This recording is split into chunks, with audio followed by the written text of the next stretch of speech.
అందరికీ నమస్కారం అండి. శైలజ వినిపించే కథల ఛానల్కు స్వాగతం. ఈరోజు మనం బూర్ల నాగేశ్వరరావు గారు రచించిన మారిన మనిషి అనే కథను విందాం. ఈ కథ ఆగస్టు 1974 చందమామలో ప్రచురింపబడింది. పూర్వం కళింగ పట్టణంలో మహాజనుడు అనే గొప్ప వర్తకుడు ఉండేవాడు.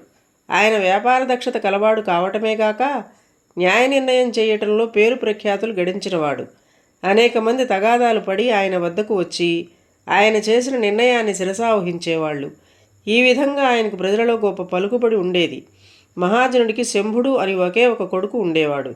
వాడికి తండ్రి తెలివితేటలు ఏవీ పట్టుబడలేదు, కానీ ధనవంతుడి కొడుకుకు అలవడదగిన తాగుడు, జూదము, వ్యభిచారము లాంటి దురలవాట్లన్నీ పట్టుబడ్డాయి. వాడి దురలవాట్లు మాన్పడానికి మహాజనుడు చేసిన హితబోధలన్నీ బూడిదలో పోసిన పన్నీరే అయ్యాయి. తండ్రి సంపాదించుకున్న కీర్తి ప్రతిష్టలను శంభుడు నీటగలపసాగాడు. కొడుకు సమస్య మహాజనుణ్ణి బాధించింది. ఒక్క కొడుకు కావటం చేత ఆయన వాడిని శిక్షించలేడు. వాడి బుద్ధి చెడ్డది కాదు, వాడికి తండ్రి మీద ప్రేమ కూడా ఉన్నది. కానీ తండ్రి హితబోధలు చెవికి ఎక్కవు. పైగా దుర్వ్యసనాలకు వాడు బానిస అయిపోయాడు.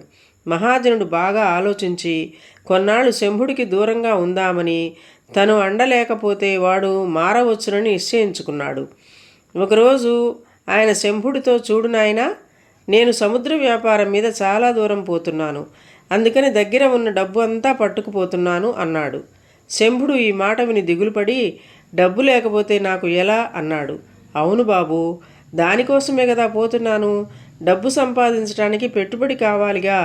అయినా నువ్వేమి దిగులు పడకు, నీకు కావలసిందంతా అప్పు చెయ్యి, నేను తిరిగి వచ్చాక తీరుస్తాను అని చెప్పి మహాజనుడు బయలుదేరి వెళ్ళిపోయాడు.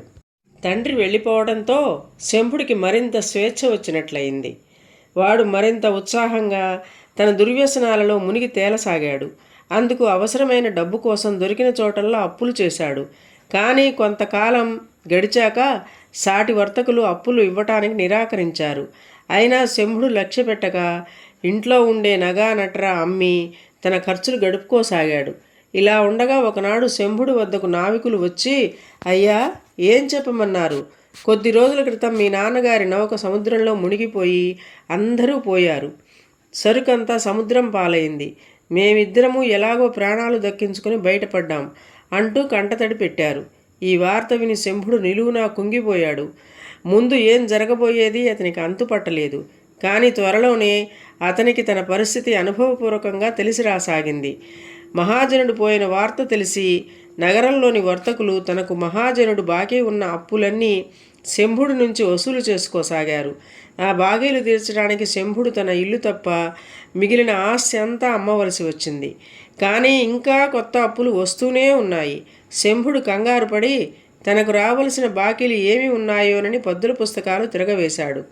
వసూలు కావలసిన బాకీలు కూడా చాలా ఉన్నాయి. శంభుడికి తిరిగి ఆశ కలిగింది. ఆ బాకీలు వసూలు చేసుకురమ్మని అతను మనుషులను పంపాడు. అయితే ఒక్క బాకీ కూడా వసూలు కాలేదు. తాము ఆ బాకీలు ఏనాడో తీర్చామని, అవి తీరినట్టు మహాజనుడు తమకిచ్చిన రసీదులు ఉన్నాయని బాకీదారులు అన్నారు. తన తండ్రి చేసిన అప్పులు తాను తీర్చే మార్గం లేకుండా పోయేసరికి శంభుడికి ఒక అనుమానం వచ్చింది. తన తండ్రి ఇన్ని అప్పులు ఎందుకు చేయవలసి వచ్చింది? అవన్నీ దొంగ పత్రాలని వాటిని నిపుణుల చేత పరీక్ష చేయించాడు. నిపుణులు ఆ పత్రాలను పరీక్షించి వాటి మీద సంతకాలన్నీ మహాజనుడివేనని చెప్పారు. శంభుడు తన తండ్రి చేసిన అప్పులు తీర్చలేకపోయాడు. అప్పుల వాళ్ళు పత్రాలు తీసుకుని అతని వద్దకు రావటం మానేశారు. వారితో పాటు శంభుడి పాత మిత్రులు కూడా రావటం మానేశారు. ఆఖరకు నగరంలో ఒక కాకి కూడా అతని ఇంటి మీద వాలటం మానేసింది. అందరూ తనను వెలివేసినట్టయి శంభుడు చాలా బాధపడ్డాడు. మానసికంగా అతనిలో పెద్ద మార్పు కలిగింది. అతను గడిచినదంతా ఒక పీడకలుగా భావించి పేదవాడుగా బతకడం నేర్చుకున్నాడు. ఇదే నిజమైన బతుకు అని అతనికి అనిపించింది. ఇలా ఉండగా ఒకనాడు శంభుడి పుట్టినరోజు వచ్చింది. అతను తన పుట్టినరోజు పండుగ చేసుకునే ఆలోచనలోనే లేడు. కానీ అతని నిమిత్తం లేకుండా పెద్ద ఎత్తున పండగ ఏర్పాట్లు జరగసాగాయి. ఎవరో వచ్చి ఇల్లంతా ఇంద్రభవనంలాగా అలంకరించారు. అతను పిలవకుండానే ఎక్కడెక్కడి నుంచో బంధుబలగం వచ్చేసింది. ఇల్లంతా పెళ్లి సందడి చూసి శంభుడు విస్మయం చెందాడు. నగరంలోని వర్తకులంతా వచ్చి కూర్చున్నారు. శంభుడికి ఆశ్చర్యంతో పాటు ఆనందం కూడా కలిగింది.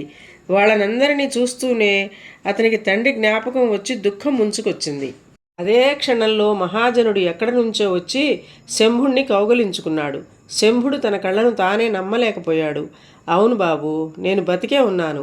నీలో మార్పు తీసుకురావటానికి ఈ నాటకం ఆడవలసి వచ్చింది అన్నాడు మహాజనుడు. శంభుడు తండ్రి కాళ్ళ మీద పడి, ఇంతకాలము మీ మనసును ఎంత బాధ పెట్టానో ఇప్పుడు తెలిసి వచ్చింది. ఇక ఎన్నడూ అలా చేయను అన్నాడు. మహాజనుడి కళ్ళలో ఆనంద భాష్పాలు నిలిచాయి. అది చూసి శంభుడు తలదించేసుకొని, నేనైతే మారాను, కానీ మనం ఇప్పుడు చాలా బీదవాళ్ళం. అప్పుల వాళ్ళు వచ్చి అంతా పట్టుకుపోయారు. మనకు బాకీలున్న వాళ్ళు మీ సంతకాలతో రసీదులు చూపించారు. వాటిని మీరు కూడా పరీక్ష చేయండి అన్నాడు. మహాజనుడు నవ్వుతూ, ఆ పత్రాలు రసీదులు వాళ్ళు సృష్టించినవి కావు, నేను సృష్టించినవే. అయితే అవేవి నిజం కాదు. నీ దగ్గర డబ్బు లేకుండా చేయటానికి చేసిన ప్రయత్నం. మన డబ్బంతా నా వద్దనే ఉన్నది అన్నాడు. తన అవివేకం వల్ల సర్వనాశనం కాకుండా తండ్రి జాగ్రత్త పడినందుకు శంభుడు సంతోషించి తండ్రికి నచ్చిన విధంగా మసలుకుంటూ మంచి పేరు తెచ్చుకున్నాడు. ఇదండి కథ. ఈ కథ మీకు నచ్చినట్లయితే లైక్ చేయండి, షేర్ చేయండి, కామెంట్ చేయండి, సబ్స్క్రైబ్ చేసుకొని నన్ను ఎంకరేజ్ చేయండి. నమస్కారం అండి.